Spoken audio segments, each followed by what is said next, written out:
There's a new kid on the block. The Utah Hockey Club looks to make a splash in their inaugural season in Salt Lake City. So we catch up with Robyn of Locked On Utah HC on this crossover edition of Locked On Stars.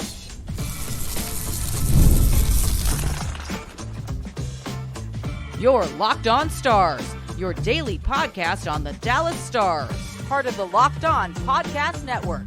Your team every day.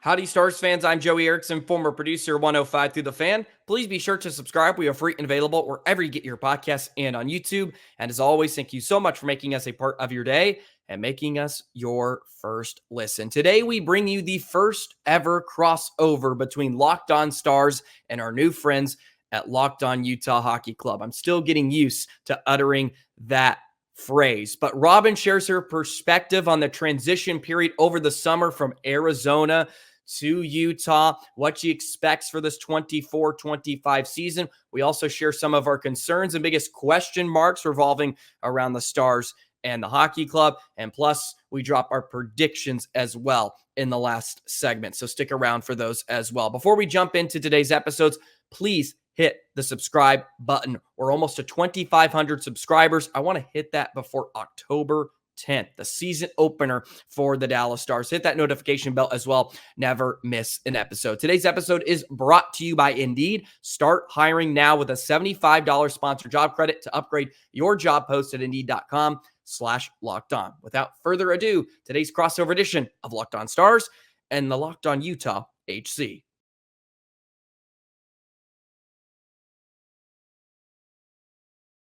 Welcome to the first ever crossover edition of Locked On Stars and Locked On Utah Hockey Club. Howdy, everybody. I'm Joey Erickson, your host of Locked On Stars. And joining me today from Locked On Utah, it is Robyn Leano. Robyn, thank you so much for joining me today.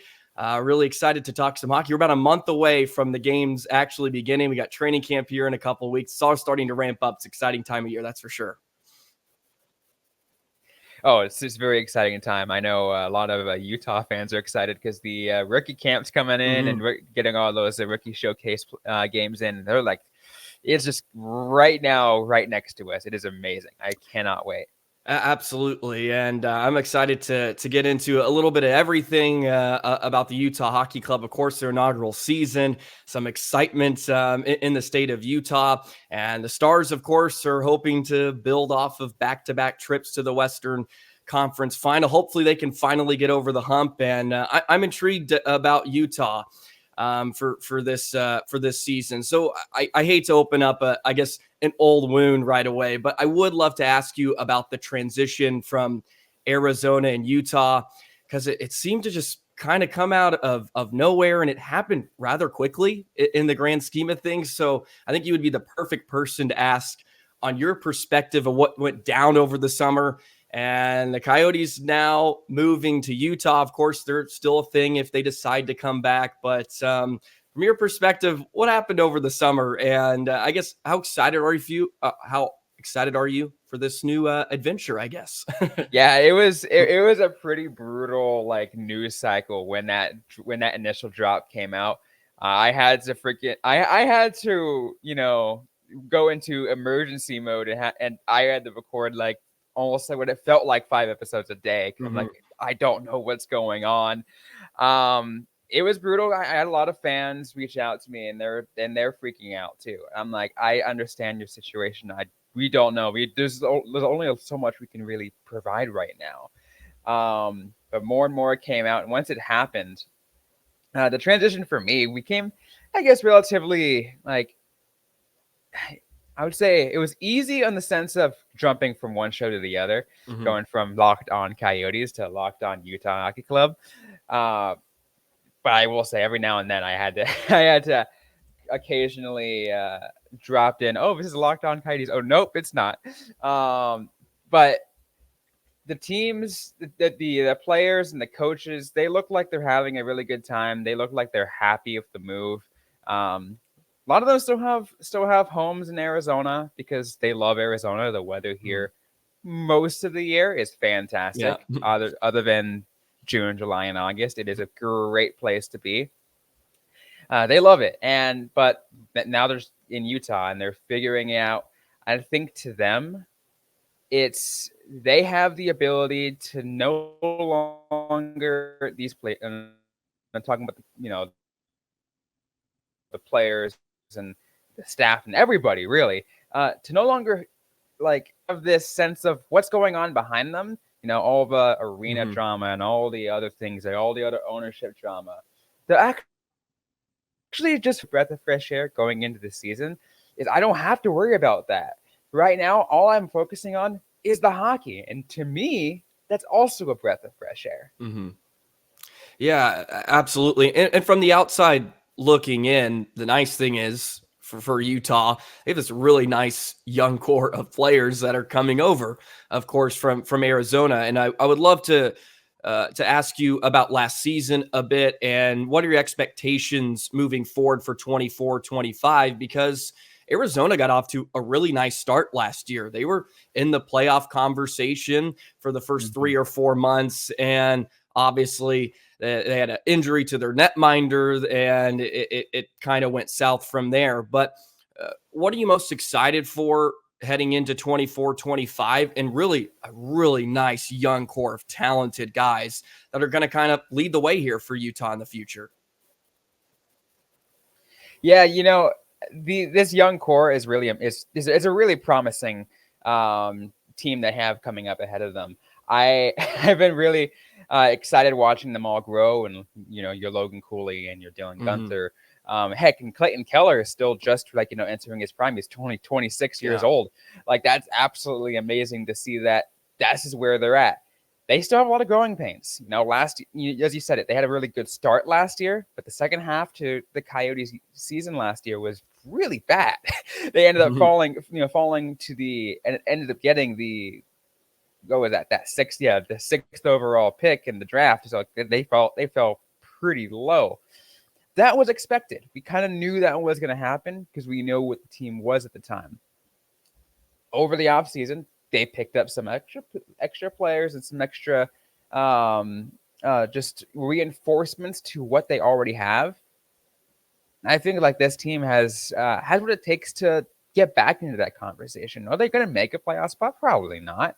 But they'll probably be right there on the outside looking in and be a lot more exciting to watch. And again, getting another full season of Logan Cooley, another full season of Dylan Gunther, Matthias Michelli, and Clayton Keller has only been getting better and better and better.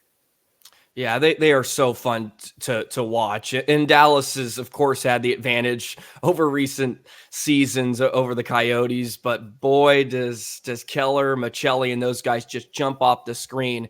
And it makes for exciting hockey. So Utah is going to get a really, really nice welcome to the National Hockey League with those few men. I did want to ask about one of those reinforcements as well that kind of came in the offseason. That's Mikhail Sergachev, who, of course, spent multiple years in Tampa Bay. Really, really talented. Got him for probably a steal. And he comes in and kind of sure ends the back end for Utah. What are your expectations for Sergachev coming off an injury as well? But you have to feel like the back end is in a bit better of a spot here heading into the new season.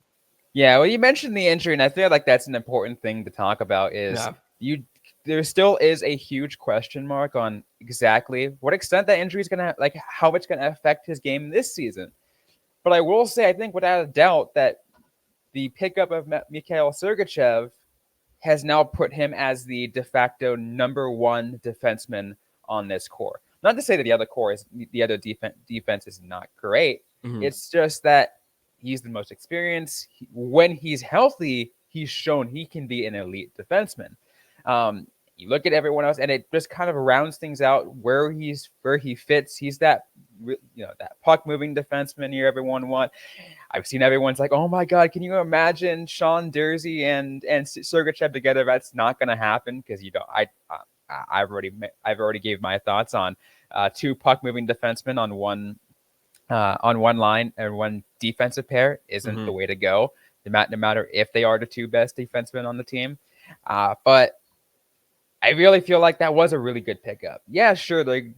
they lost a small chunk. I think I'm really a little bit bummed about the loss of Connor Geeky, thinking like, okay, you're losing a prospect who could be really good, but in turn, we're getting a defenseman who we know is really good.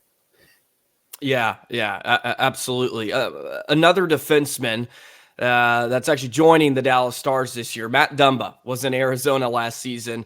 So, from your perspective, your opinion, what can Matt Dumba bring to the Dallas Stars? I don't know if I'm in love with the player necessarily, but he is a veteran. He can bring some physicality, and he does give the Stars some depth on the right side, which they don't have a ton of, and it's something I feel like most teams in the AHL are looking for. They're looking for right shot defensemen.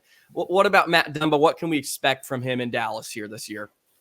To be honest, I think other than the right shot side, there's really not a whole lot to it. To Matt Dumba. I watched him play with Arizona, and I wasn't necessarily impressed all that much. He had a couple good spurts out there. But in many cases, and it might not be him. It might have just been the case of what the blue line looked like in Arizona last year. There were just a lot of misreads and a lot of situations in which the puck was turned over and he was late on the back check. So it's hard to. It was really hard to get a read on that defense on that defense last year. So I really don't think I can get that big of a read on that one. Yeah, I think that's what many Stars fans are hoping for as well. Maybe it was the situation in Arizona that was not helping him as much. And hopefully in Dallas, where they kind of already have a foundation here, hopefully he just kind of slides in and Dallas can protect him, so to speak, because the best years are probably behind him at this point in his career. But if he finds his game once again, that would certainly help. And he may get thrusted in a top 4 role here in Dallas. We'll see how the pairings end up working out in training camp. But if he plays alongside Miro Heiskanen, then you probably don't have to worry about some of his flaws as much as in other places, because Miro, of course, is one of the best defensemen in the NHL, and he can sort of protect those sort of things. Speaking of weaknesses and concerns, we're going to switch into some of our biggest questions about the Utah Hockey Club and the Stars, respectively, in just a moment. Today's episode of Locked On Stars is brought to you by eBay Motors. Passion, drive, and patience. The formula for winning championships is also what keeps your ride or die alive. eBay Motors has everything you need to maintain your vehicle and level it up to peak performance. Superchargers, roof racks, exhaust kits, LED headlights, and more. Whether into speed, power, or style, eBay Motors has you covered. With over 122 million parts for your number one ride or die, you'll always find exactly what you're looking for. And with eBay Guaranteed Fit, your part is guaranteed to fit your ride every time or your money back. Because with eBay Motors, you're burning rubber, not cash. With all the parts you need at the prices you want, it's easy to make your car the MVP and bring home huge wins. Keep your ride or die alive at ebaymotors.com. Eligible items only. Exclusions apply. eBay Guaranteed Fit only available to U.S. customers. Alrighty, I do want to thank all you Locked On Stars listeners and Locked On Utah Hockey Club listeners for making us your first listen of the day. Be sure to make your second listen of the day Locked On NHL. They are fantastic. They provide you an overall sight on all things NHL. National perspective. They also have daily teams on there as well, including myself and Robyn will hop on every once in a while, and you get some team perspective as well. It's part of the Locked On Podcast Network, your team every single day. It's on YouTube as well, and wherever you get your podcast. Alrighty, Robyn, what are your biggest concerns about the Utah Hockey Club? The biggest question marks heading into next year? What are some holes that you would like to see be filled here in the next couple of months, or maybe just at least be addressed? I'll say first and foremost, a big question mark is what that lower 6 is going to look like. There were a lot of pickouts that were brought in, bringing in like a Kevin Stenlund, bringing in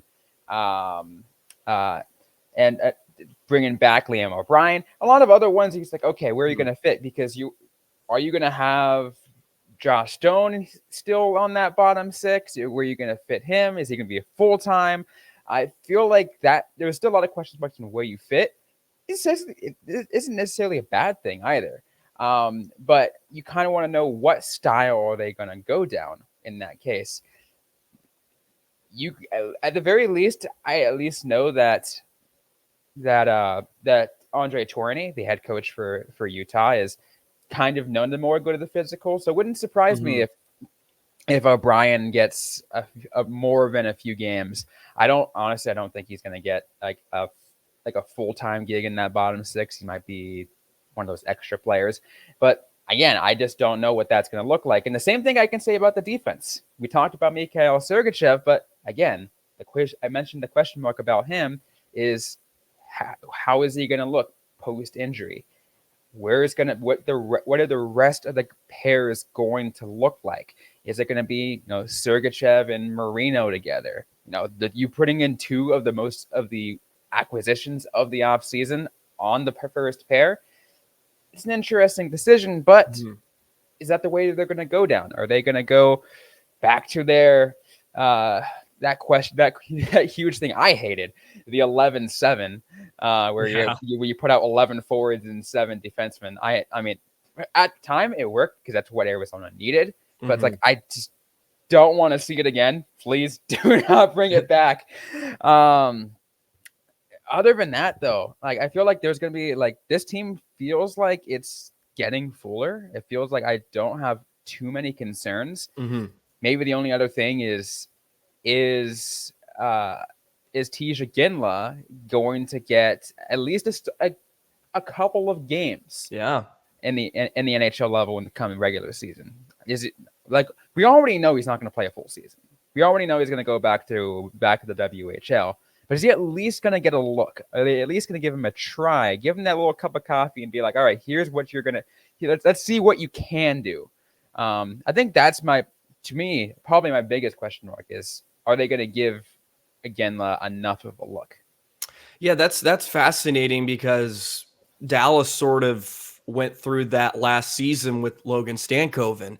And I was under the opinion that you let him play in the AHL for the first few months. And if he starts to dominate and he basically, makes his offer something you can't refuse and you have to bring him up to the big boy club, then you do that. And that's what he did. he was in the AHL for 3 or 4 months. He was probably there longer than he really should be, but Dallas was really loaded up front. They had a lot of depth in terms of forwards, and only reason he was really brought up as well is because Dallas had some injuries. They had an injury to Sagan at one point, Dadonov, which made it possible to bring him up under the salary cap. So yeah, that is fascinating to see how Iginla will transition into the American Hockey League. And as you mentioned, if he dominates, then how much of a look are we going to get from him? Is it going to be just the last few months of the season, or is he going to be brought up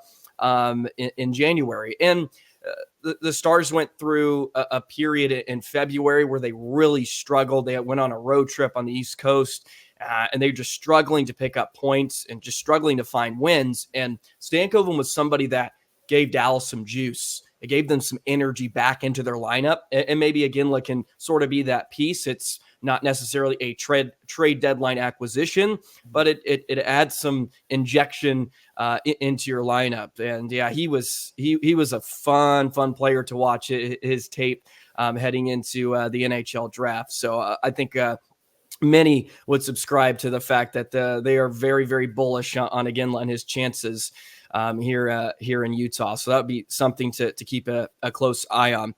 I did want to ask you a bit about JJ Moser and Durzi, because two players that probably don't get enough love nationally because they played in Arizona, but really, really solid defensemen and probably punch above their weight. What do you think makes them so good and makes them so effective? Because like I said, sometimes you're not expecting them to be big impacts. And then when your team plays Utah this season, wow, those cats are good.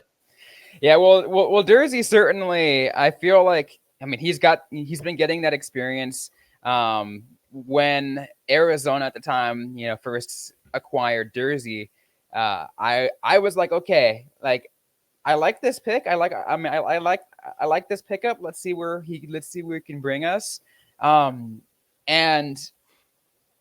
I still had mild expectations. I was like, okay, like he's coming into Arizona.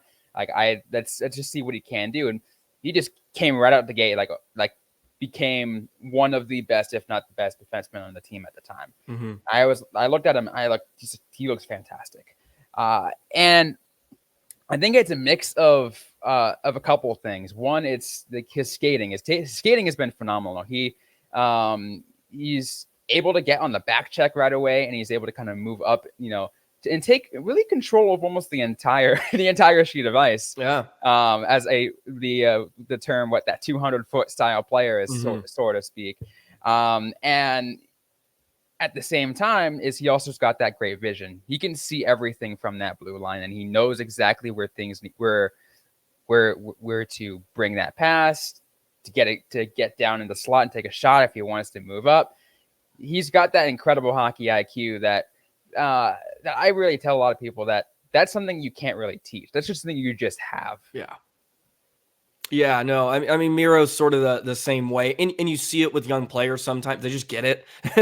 like the first couple shifts of Miro, and I'm sure Jersey watching them, you're just, oh yeah, no, he understands the game, and he finished with a career high in points last year, and time on ice, and just like Keller, he's entering his prime. Really, he'll just be 26 years of age next season. So the future is certainly bright.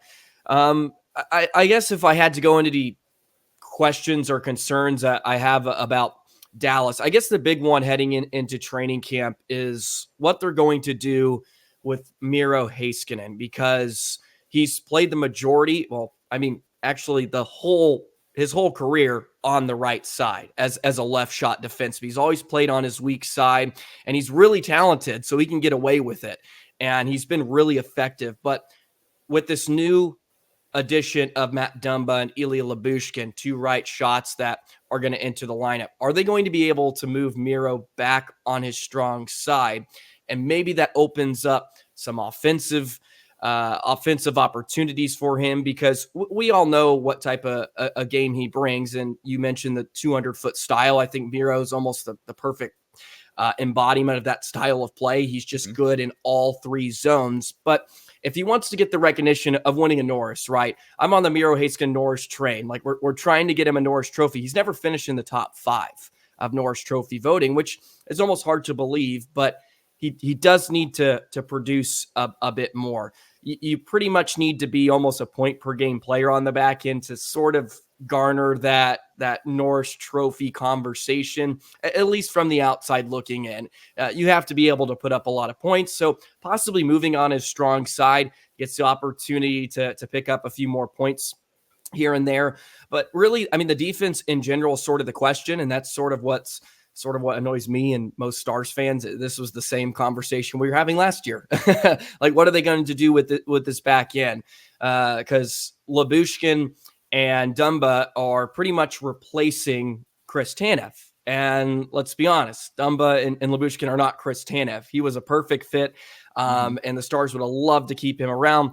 Unfortunately, that was a lot of money Tanev got in Toronto, and the Stars are not going to be able to match that. So I think the biggest question is just what's going to happen on the back end. Is Lyubushkin and Dumba going to be able to find their game here in Dallas? Because if they do, I mean, Stars have another good shot of making a deep playoff run, but it feels like they need that Chris Tanev type player again to really make them solid on the back end. And I think you can speak to some of those sentiments for Utah as well, with the injury to Sergachev and him coming into Utah this season. How are these back ends going to hold up throughout a year? And how are the netminders going to hold up? Because sometimes that's dependent on the play in front of them. And it really is intriguing. And I love having this crossover because Stars and Utah are sort of in a different place as an organization. And I guess Utah, you could say, is sort of trying to strive to be where Dallas is right now. And Dallas 4 or 5 years ago was trying to strive where, Colorado has been. And they want to be a contender year in and year out. Is that fair to say from a Utah perspective? That's kind of where they're trying to get, where they're just competing on a year in and year out basis, because not only will it help the club, it'll certainly help the fan base and everything about hockey in Salt Lake City. Yeah, I certainly think that's a very fair assessment. I think that's kind of one of the things that ended up bringing that move together is like, hey, we're gonna get this new fan base, but at the same time, it's like, like I said at the beginning, they're gonna focus on the hockey and not have to worry about anything else. And now, but what Bill Armstrong has been building, like I already see that vision, and I could see that 2-3 year window down the road where this team is going to start being that super competitive team that's going to be making the playoff year in and year out. And the thing I love about these new franchises too is, man, they hammer it. They go for it. No more waiting around and sucking for a few years. Like, they're going to be good right out of the gate. I mean, they got the benefit of at least inheriting all of Arizona correct. Versus, yes. Seattle and Vegas, in which they had to do go through the expansion draft. Seattle a little bit more so because Vegas just somehow ended up inheriting a good team through the expansion draft. But that is true. Utah got a little bit of a leg up, but hey, that's how it goes sometimes. So where's Utah going to finish next season? Where are they going to finish? We're going to get Robyn's predictions in just a moment. Today's episode is also brought to you by Indeed. We're driven by the search for better, but when it comes to hiring, the best way to search for a candidate isn't to search at all. Don't search, match with Indeed. If you need to hire, you need Indeed. Indeed is a matching and hiring platform with over 350 million global monthly visitors, according to Indeed data, and a matching engine that helps you find quality candidates fast. Ditch the busy work. Use Indeed for scheduling, screening, and messaging so you can connect with candidates faster. And it doesn't just help you hire candidates faster. 93% of employers agree Indeed delivers the highest quality matches compared to other job sites, according to a recent Indeed survey. So go ahead, join more than 3.5 million businesses worldwide that use Indeed to hire great talent fast. And listeners of this show will get a $75 sponsored job credit to get your jobs more visibility at Indeed.com/locked on. Just go to Indeed.com/locked on right now and support our show by saying you heard about Indeed on this podcast. Indeed.com/locked on. Terms and conditions apply. You need to hire. You need Indeed. Okay, the moment of truth. Let's go ahead and make some predictions for the 2024-25 season. The Utah Hockey Club going to be in the Central Division. You can also catch us. We're doing a whole Central Division preview as well with all the other Locked On hosts, which will be a ton of fun. That should be coming out in the next few weeks as well. How do you feel about the Hockey Club? Where do you think they kind of fall into this Central Division? Do they sneak their way into a wild card spot next year? Are we going to get playoff hockey right away in Utah? I don't know if it'll be right away. I think it would be super fun if they did. I just don't think this team has everything it takes quite yet. They're close. They are really close. They're getting so much better. I'm a firm believer, first of all, in the whole Western Conference, that the Central Division is just miles better than the Pacific Division right now. Okay, yeah, that's fair. So it wouldn't surprise me if the Central Division is gets 5 teams in. Pacific only gets 3. I just can see it that way. That said, if 5 teams from the Central Division get in, I can foresee Utah being just at that number 6 spot, but barely. Where they might have fallen to number 6 to a number 5 team by, I'd say, 3 points. It's an incredibly close thing. Again, this team has the capability of making it competitive, just being on the outside looking in, and this is where they're going to be for about a year or 2. Okay. By the end of the 2026 season, then we get probably, like I said, that's where we start talking about that playoff spot. Absolutely. Well, you look at the 8 seed last year, and Vegas wasn't really much of an 8 seed, but they finished with 98 points and they had 45 wins. Coyotes finished with 36. So it's only 9 wins. You get a couple of more 1-goal games that go your way. Maybe it changes the fortune. But yeah, the Central looks to be really, really strong. Obviously, you have Dallas, who I think is going to kind of be in that top 3 conversation for the majority of the year. But then you have the Predators and all the moves they made in the offseason. How much of a jump are they going to make? I'm curious on your opinion. I think they're going to jump up into the top 3. Am I too I guess, bullish on Nashville? Do you think they're going to make a huge jump, or is it going to not be as much as I think it's going to be, just because they did bring in some good talent? Well, I certainly think Nashville is officially in win now mode. Okay, yeah. So I feel like they are going to make it towards the top, like top 3 in the division, and then probably just go for a deep run in the playoffs. Yeah. Like, I have no doubt that's going to be the case. So yeah, I'm 100% with you on that. Yeah, Utah's interesting too, because you mentioned you think they kind of finish in that 6, and that just feels right because like the Wild, I feel like are going to be better next year. They're going to get off to a better start. They got off to a horrible start. Mm-hmm. If they have even a 500 beginning, they're probably right on the outside of a playoff spot. The Blues are interesting. Maybe Vegas steps back finally. I mean, we've said that for a few years, and they just find themselves in the playing deep into the spring. So we'll certainly see. But yeah, and the Central's loaded. I mean, Winnipeg's going to be there. You think Colorado's going to be up at the top? Is there a dark horse team in the Western Conference in general that you have an eye out on? If I had to look for one, I think Seattle's going to bounce back. I feel like everybody regressed sort of towards the mean last season in Seattle. I think next year they're going to kind of get over the hump once again. Is there another maybe dark horse or sleeper team in the West you're interested in? I mean, Utah may be that team, really, for a lot of people. I mean, yeah, I feel like if you're talking about just the overall West of a dark horse, I can see it, Utah being the closest you can get to that. Because you look at the rest, and again, I'm looking at the Pacific Division here.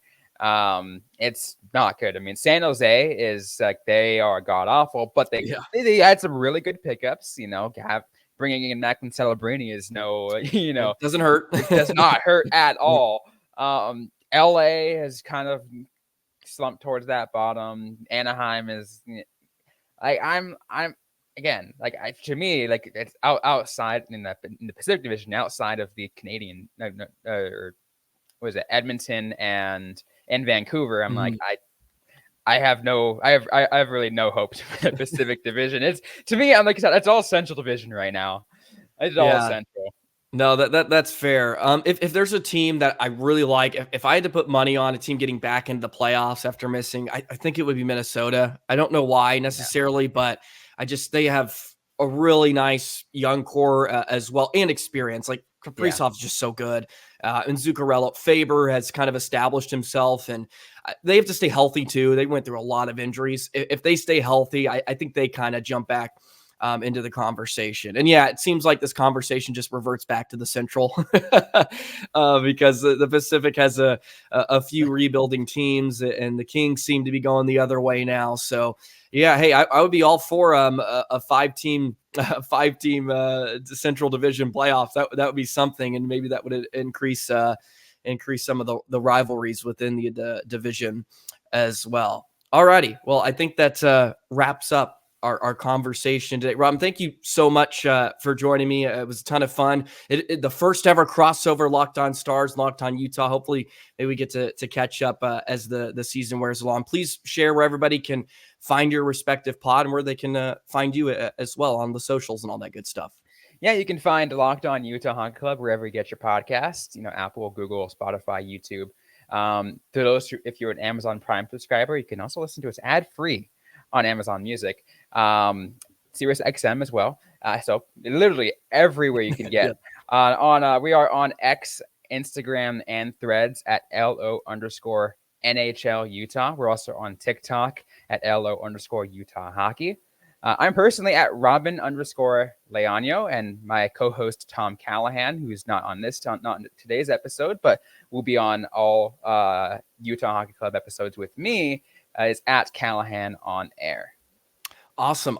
Well, keep an eye out, Stars fans and NHL fans in general. The Utah Hockey Club is officially here, and we can't wait to watch them take the ice here in 24-25. Be sure to look out for me and Robyn on the Locked On Central Division preview. We're going to get all the hosts in here. We're going to chop it up. It's going to be a lot of fun. That'll be coming in the next few weeks as well. Alrighty, that will wrap it up. Have a great rest of your day, and we will see you later. So long, everybody.